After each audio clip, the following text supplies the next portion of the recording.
analysis of mind. Believing seems the most mental thing we do, the thing most remote from what is done by mere matter. The whole intellectual life consists of beliefs and of the passage from one belief to another by what is called reasoning. Beliefs give knowledge and error. They are the vehicles of truth and falsehood. Psychology, theory of knowledge, and metaphysics revolve about belief, and on the view we take of belief, our philosophical outlook largely depends. Before embarking upon the detailed analysis of belief, we shall do well to note certain requisites which any theory must fulfill. 1. Just as words are characterized by meaning, so beliefs are characterized by truth or falsehood. And just as meaning consists in relation to the object meant, so truth and falsehood consist in relation to something that lies outside the belief. You may believe that such and such a horse will win the Derby. The time comes, and your horse wins or does not win. According to the outcome, your belief was true or false. You may believe that 6 times 9 is 56. In this case also, there is a fact which makes your belief false. You may believe that America was discovered in 1492, or that it was discovered in 1066. In the one case, your belief is true, in the other false. In either case, its truth or falsehood depends upon the actions of Columbus, not upon anything present or under your control. What makes a belief true or false, I call a fact. The particular fact that makes a given belief true or false, I call its objective. And the relation of the belief to its objective I call the reference, or the objective reference of the belief. Thus, if I believe that Columbus crossed the Atlantic in 1492, the objective of my belief is Columbus's actual voyage, and the reference of my belief is the relation between my belief and the voyage. That relation, namely, in virtue of which the voyage makes my belief true, or in another case, false. Reference of beliefs differs from meaning of words in various ways, but especially in the fact that it is of two kinds, true reference and false reference. The truth or falsehood of a belief does not depend upon anything intrinsic to the belief, but upon the nature of its relation to its objective. The intrinsic nature of belief can be treated without reference to what makes it true or false. In the remainder of the present lecture, I shall ignore truth and falsehood, which will be the subject of Lecture 13. It is the intrinsic nature of belief that will concern us today. 2. We must distinguish between believing and what is believed.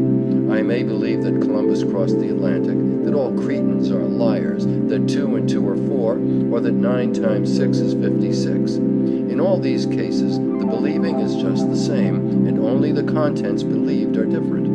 I may remember my breakfast this morning, my lecture last week, or my first sight of New York. In all these cases, the feeling of memory belief is just the same, and only what is remembered differs. Exactly similar remarks apply to expectations. Bare assent, memory, and expectation are forms of belief. All three are different from what is believed, and each has a constant character which is independent of what is believed. In Lecture 1, we criticized the analysis of a presentation into act, content, and object. But our analysis of belief contains three very similar elements, namely the believing, which is believed, and the objective. The objections to the act, in the case of presentations, are not valid against the believing in the case of beliefs, because the believing is an actual experienced feeling, not something postulated like the act. But it is necessary first to complete our preliminary requisites, and then to examine the content of a belief. After that, we shall be in a position to return to the question as to what constitutes believing. 3. What is believed and the believing must both consist of present occurrences in the believer, no matter what may be the objective of the belief. Suppose I believe, for example, that Caesar crossed the Rubicon. The objective of my belief is an event which happened long ago, which I never saw and do not remember. This event itself is not in my mind when I believe that it happened. It is not correct to say that I am believing the actual event. What I am believing is something now in my mind, something related to the event, in a way which we shall investigate in Lecture 13. But obviously not to be confounded with the event. not occurring now, but the believing is. What a man is believing at a given moment is wholly determinate if we know the contents of his mind at that moment. But Caesar's crossing of the Rubicon was an historical physical event, which is distinct from the present contents of every present mind. What is believed, however true it may be, is not the actual fact that makes the belief true, but a present event related to the fact. This present event, which is what is believed, I shall call the content of the belief. We have already had occasion to notice the distinction between content and objective in the case of memory beliefs, where the content is "this occurred," and the objective is the past event. 4. Between content and objective, there is sometimes a very wide gulf. For example, in the case of Caesar crossed the Rubicon. This gulf may, when it is first perceived, give us a feeling that we cannot really know anything about the outer world. All we can know, it may be said, is what is now in our thoughts. If Caesar and the Rubicon cannot be bodily in our thoughts, it might seem as though we must remain cut off from knowledge of them. I shall not now deal at length with this feeling, since it is necessary first to define knowing, which cannot be done yet. But I will say, as a preliminary answer, that the feeling assumes an ideal of knowing which I believe to be quite mistaken. It assumes, if it is thought out, something like the mystic unity of knower and known. These two are often said to be combined into a unity by the fact of cognition. Hence, when this unity is plainly absent, it may seem as if there were no genuine cognition. For my part, I think such theories and feelings wholly mistaken. I believe knowing to be a very external and complicated relation, incapable of exact definition, dependent upon causal laws, and involving no more unity than there is between a signpost and the town to which it points. I shall return to this question on a later occasion. For the moment, these provisional remarks must suffice. 5. The objective reference of a belief is connected with the fact that all or some of the constituents of its content have meaning. If I say, Caesar conquered Gaul, a person who knows the meaning of the three words composing my statement knows as much as can be known about the nature of the objective which would make my statement true. It is clear that the objective reference of a belief is, in general, in some way derivative from the meanings of the words or images that occur in its content. There are, however, certain complications which must be borne in mind. In the first place, it might be contended that a memory image acquires meaning only through the memory belief, which would seem, at least in the case of memory, to make belief more primitive than the meaning of images. In the second place, it is a very singular thing that meaning, which is single, should generate objective reference, which is dual, namely true and false. This is one of the facts which any theory of belief must explain if it is to be satisfactory. It is now time to leave these preliminary requisites and attempt the analysis of the contents of beliefs. The first thing to notice about what is believed, that is, about the content of a belief, is that it is always complex. We believe that a certain thing has a certain property, or a certain relation to something else, or that it occurred or will occur, in the sense discussed at the end of Lecture 9. Or we may believe that all the members of a certain class have a certain property, or that a certain property sometimes occurs among the members of a class. Or we may believe that if one thing happens, another will happen. For example, if it rains, I shall bring my umbrella. Or we may believe that something does not happen, or did not or will not happen. For example, it won't rain. Or that one of two things must happen. For example, either you withdraw your accusation, or I shall bring a libel action. The catalogue of the sorts of things we may believe is infinite, but all of them are complex. Language sometimes conceals the complexity of a belief. We say that a person believes in God, and it might seem as if God formed the whole content of the belief. But what is really believed is that God exists, which is very far from being simple. Similarly, when a person has a memory image with a memory belief, the belief is "this occurred," in the sense explained in Lecture 9, and "this occurred" is not simple. In like manner, all cases where the content of a belief seems simple at first sight will be found on examination to confirm the view that the content is always content of a belief involves not merely a plurality of constituents, but definite relations between them. It is not determinate when its constituents alone are given. For example, Plato preceded Aristotle and Aristotle preceded Plato are both contents which may be believed, but although they consist of exactly the same constituents, they are different and even incompatible. The content of a belief may consist of words only, or of images only, or of a mixture of the two, or of either or both together with one or more sensations. It must contain at least one constituent which is a word or an image, and it may or may not contain one or more sensations as constituents. Some examples will make these various possibilities clear. We may take first recognition in either of the forms, "This is of such and such a kind," or "This has occurred before." In either case, present sensation is a constituent.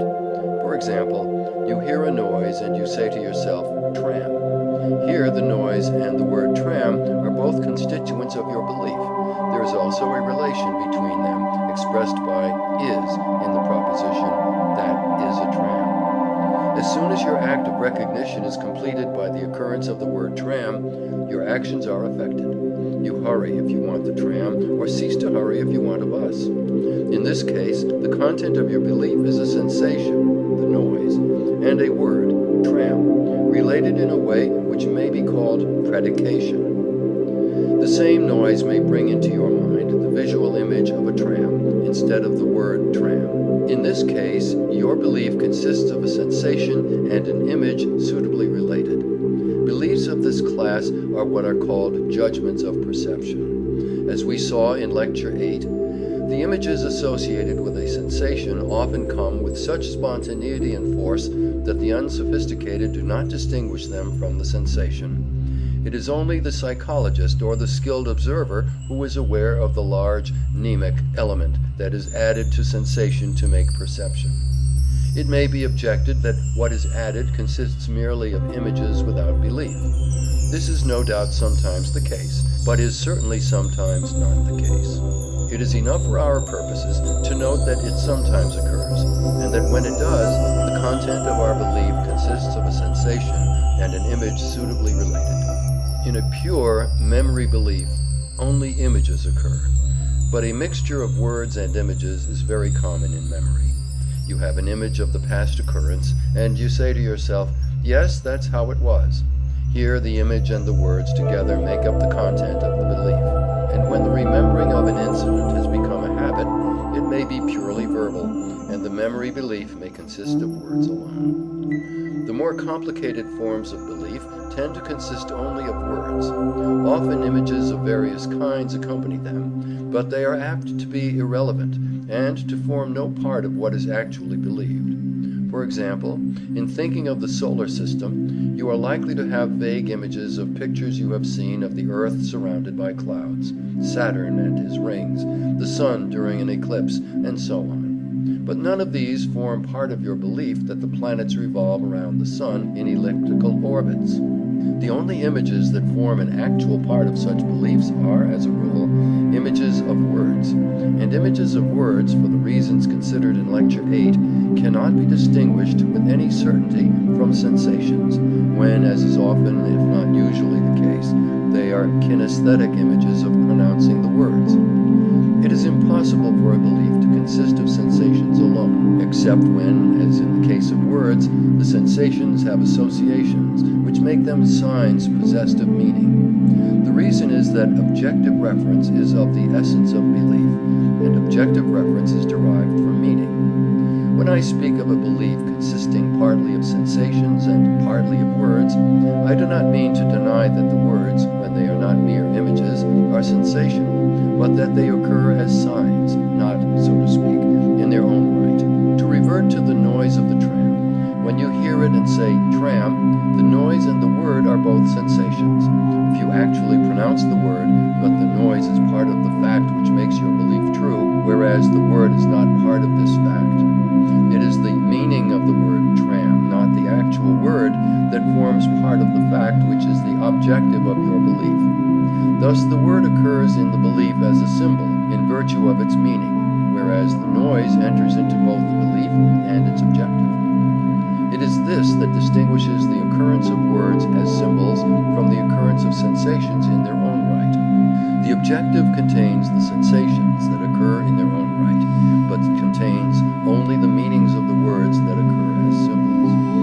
For the sake of simplicity, we may ignore the cases in which sensations in their own right form part of the content of a belief, and confine ourselves to images and words.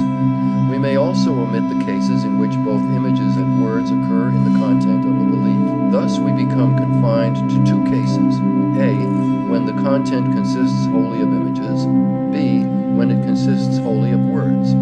The case of mixed images and words has no special importance, and its omission will do no harm. Let us take in illustration a case of memory. Suppose you are thinking of some familiar room. You may call up an image of it, and in your image the window may be to the left of the door.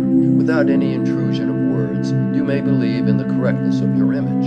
You then have a belief consisting wholly of images, which becomes, when put into words, the window is to the left of the door. You may yourself use these words and proceed to believe them. You thus pass from an image content to the corresponding word content. The content is different in the two cases, but its objective reference is the same. This shows the relation of image beliefs to word beliefs in a very simple case. In more elaborate cases, the relation becomes much less simple. It may be said that even in this very simple case, the objective reference of the word content is not quite the same as that of the image content, that images have a wealth of concrete features which are lost when words are substituted, that the window in the image is not a mere window in the abstract, but a window of a certain shape and size, not merely to the left of the door, but a certain distance to the left, and so on. In reply, it may be admitted at once that there is, as a rule, a certain amount of truth in the objection. But 2 points may be urged to minimize its force. First, images do not, as a rule, have that wealth of concrete detail that would make it impossible to express them fully in words. They are vague and fragmentary. A finite number of words, though perhaps a large number, would exhaust at least their significant features. For, and this is our second point, images enter into the content of a belief through the fact that they are capable of meaning, and their meaning does not, as a rule, have as much complexity as they have. Some of their characteristics are usually devoid of meaning. Thus, it may well be possible to extract in words all that has meaning in an image content. Thus, it may well be possible to extract in words all that has meaning in an image content. In that case, the word content and the image content will have exactly the same objective reference. The content of a belief, when expressed in words, is the same thing, or very nearly the same thing, as what in logic is called a proposition. A proposition is a series of words, or sometimes a single word, expressing the kind of thing that can be asserted or denied.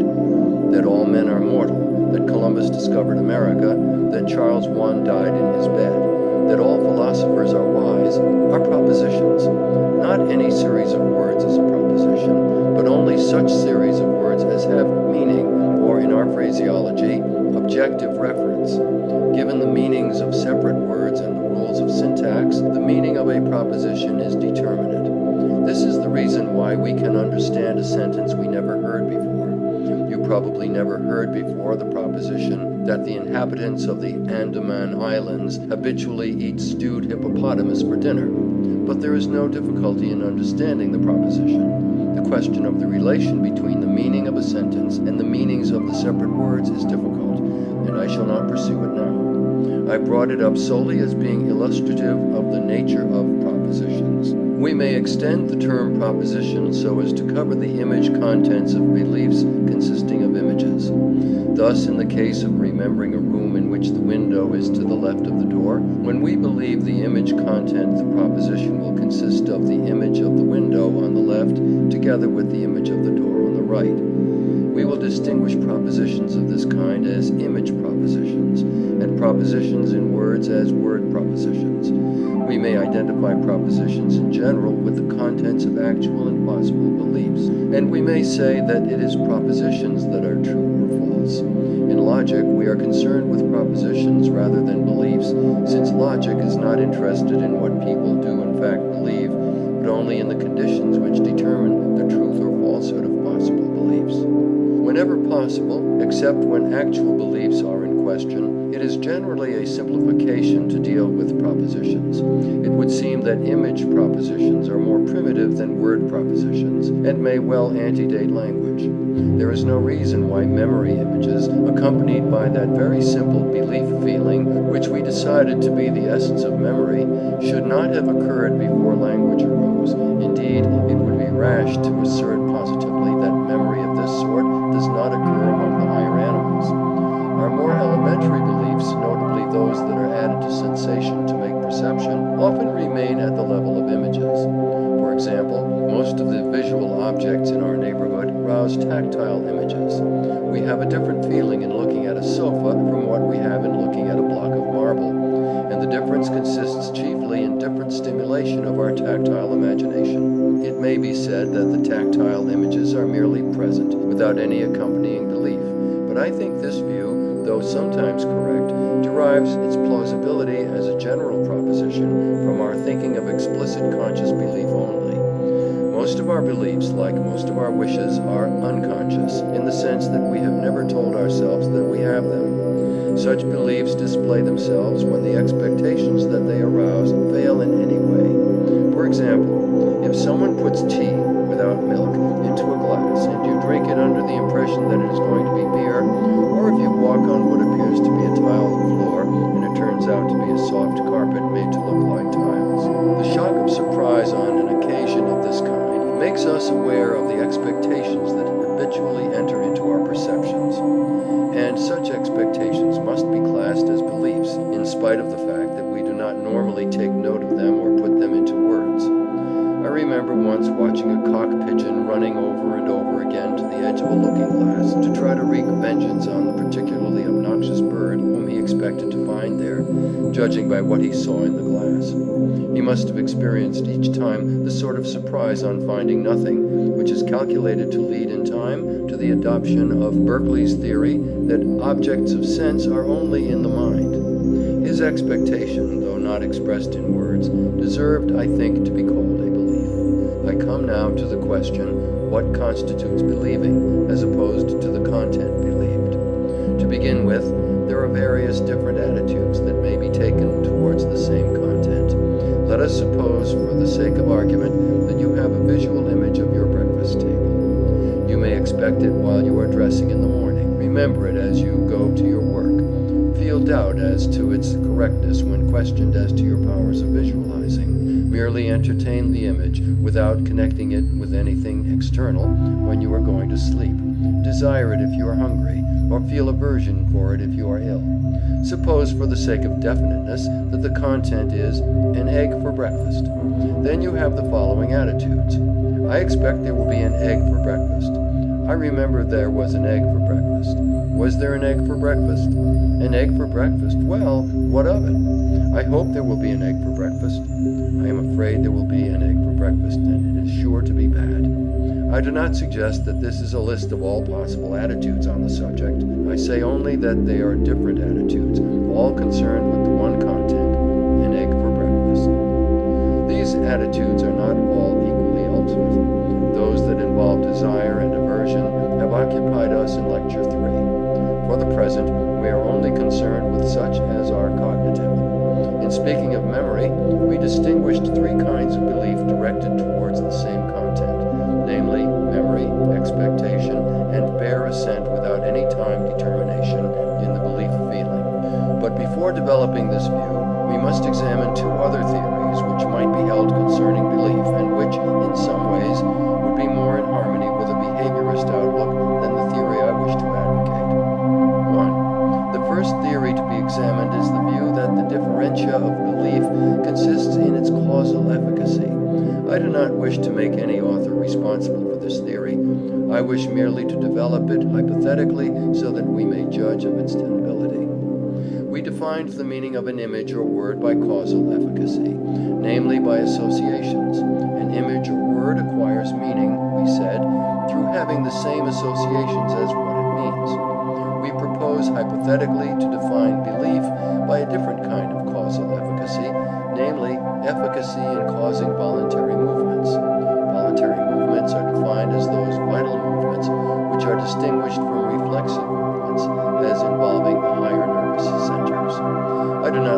distinguish them by means of such notions as consciousness or will, because I do not think these notions in any definable sense are always applicable.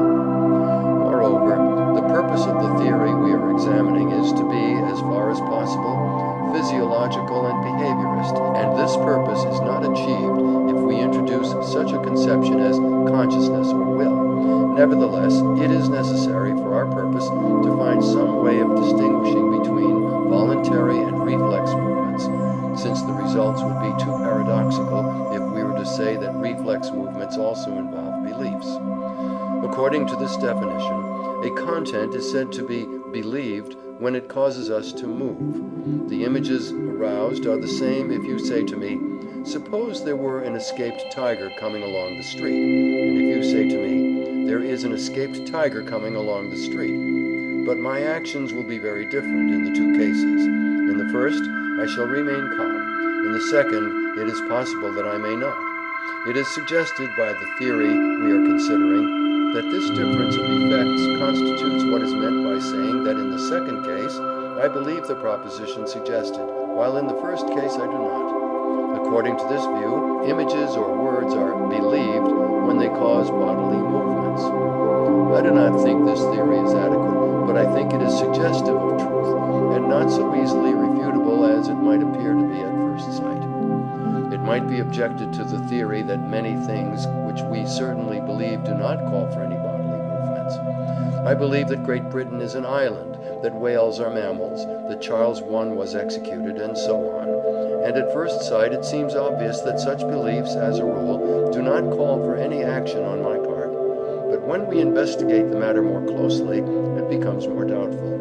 To begin with, we must distinguish belief as a mere disposition from actual, active belief. We speak as if we always believed that Charles I was executed, but that only means that we are always ready to believe it when the subject comes up. The phenomenon we are concerned to analyze is the active belief, not the permanent disposition. Now, what are the occasions when we actively believe that Charles I was executed? Primarily, examinations, when we perform the bodily movement of writing it down, conversation, when we assert it to display our historical erudition, and political discourses, when we are engaged in showing what Soviet government leads to. In all these cases, bodily movements, writing or speaking, result from our belief. But there remains the belief which merely occurs in thinking. One may set to work to recall some piece of history one has been reading, and what one recalls is believed, although it probably does not cause any bodily movement whatever. It is true that what we believe always may influence action. Suppose I am invited to become King of Georgia. I find the prospect attractive and go to Cook's to buy a third-class ticket to my new realm. At the last moment, I remember Charles I and all the other monarchs who have come to a bad end. I change my mind and walk out without completing the transaction. But such incidents are rare and cannot constitute the whole of my belief that Charles I was executed. The conclusion seems to be that, although a belief always may influence action, if it becomes relevant to a practical issue, it often exists actively, not as a mere disposition, without producing any voluntary movement whatever. If this is true, we cannot define belief by the effect on voluntary movements. There is another, more theoretical ground for rejecting the view we are examining. It is clear that a proposition can be either believed or merely considered, and that the content is the same in both cases. We can expect an egg for breakfast or merely entertain the supposition that there may be an egg for breakfast. A moment ago, I considered the possibility of being invited to become King of Georgia, but I do not believe that this will happen. Now, it seems clear that since believing and considering have different effects, if one produces bodily movements while the other does not, there must be some intrinsic difference between believing and considering, or if they were precisely similar, their effects would also be precisely similar. We have seen that the difference between believing a given proposition and merely considering it does not lie in the content. Therefore, there must be in one case or in both something additional to the content which distinguishes the occurrence of a belief from the occurrence of a mere consideration of the same content. So far as the theoretical argument goes, this additional element may exist only in belief, or only in consideration, or there may be one sort of additional element in the case of belief, and another in the case of consideration. This brings us to the second view which we have to examine. 1. The theory which we have now to consider regards belief as belonging to every idea which is entertained, except insofar as some positive counteracting force interferes. In this view, belief is not a positive phenomenon, though doubt and disbelief are so. What we call belief, according to this hypothesis, involves only the appropriate content, which will have the effects characteristic of belief unless something else operating simultaneously inhibits them. James quotes with approval, though inaccurately, a passage from Spinoza embodying this view. Quote, "Let us conceive a boy imagining to himself a horse, and taking note of nothing else. As this imagination involves the existence of the horse, and the boy has no perception which annuls its existence, he will necessarily contemplate the horse as present, nor will he be able to doubt of its existence, however little certain of it he may be. I deny that a man, in so far as he imagines, affirms nothing. For what is it to imagine a winged horse, but to affirm that the horse has wings? For if the mind had nothing before it but the winged horse, it would contemplate the same as present, would have no cause to doubt of its existence, nor any power of dissenting from its existence, unless the imagination of the winged horse were joined to an idea which contradicted its existence." Unquote. To this doctrine James entirely assents, adding in italics, "Any object which remains uncontradicted is ipso facto believed and posited as absolute reality." If this view is correct, it follows, though James does not draw the inference, that there is no need of any specific feeling called belief, and that the mere existence of images yields all that is required. The state of mind in which we merely consider a proposition, without believing or disbelieving it, will then appear as a sophisticated product, the result of some rival force adding to the image proposition a positive feeling which may be called suspense or non-belief, a feeling which may be compared to that of a man about to run a race, waiting for the signal. Such a man, though not moving, is in a very different condition from that of a man quietly at rest. And so the man who is considering a proposition without believing it will be in a state of tension, restraining the natural tendency to act upon the proposition which he would display if nothing interfered. In this view, belief primarily consists merely in the existence of the appropriate images without any counteracting forces. There is a great deal to be said in favor of this view, and I have some hesitation in regarding it as inadequate. It fits admirably with the phenomena of dreams and hallucinatory images, and it is recommended by the way in which it accords with mental development. Doubt, suspense of judgment, and disbelief all seem later and more complex than a whole unreflecting assent. Belief as a positive phenomenon, if it exists, may be regarded in this view as a product of doubt, a decision after debate, and acceptance not merely of this, but of this rather than that. It is not difficult to suppose that a dog has images, possible olfactory, of his absent master, or of the rabbit that he dreams of hunting. But it is very difficult to suppose that he can entertain mere imagination images to which no assent is given.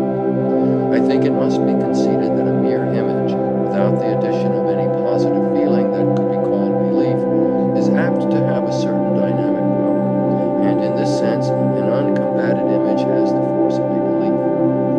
But although this may be true, it accounts only for some of the simplest phenomena in the region of belief. It will not, for example, explain memory, nor can it explain beliefs which do not issue in any proximate action, such as those of mathematics. I conclude, therefore, that there must be belief feelings of the same order as those of doubt or disbelief, although phenomena closely analogous to those of belief can be produced by mere uncontradicted images. 3. It comes now to the view of belief which I wish to advocate. It seems to me that there are at least three kinds of belief, namely memory, expectation, and bare assent. Each of these I regard as constituted by a certain feeling or complex of sensations attached to the content believed. We may illustrate by an example. Suppose I am believing, by means of images, not words, that it will rain. have here two interrelated elements, namely the content and the expectation. The content consists of images of, say, the visual appearance of rain, the feeling of wetness, the patter of drops, interrelated, roughly, as the sensations would be if it were raining. Thus, the content is a complex fact composed of images. Exactly the same content may enter into the memory, "It was raining," or the assent, "Rain occurs."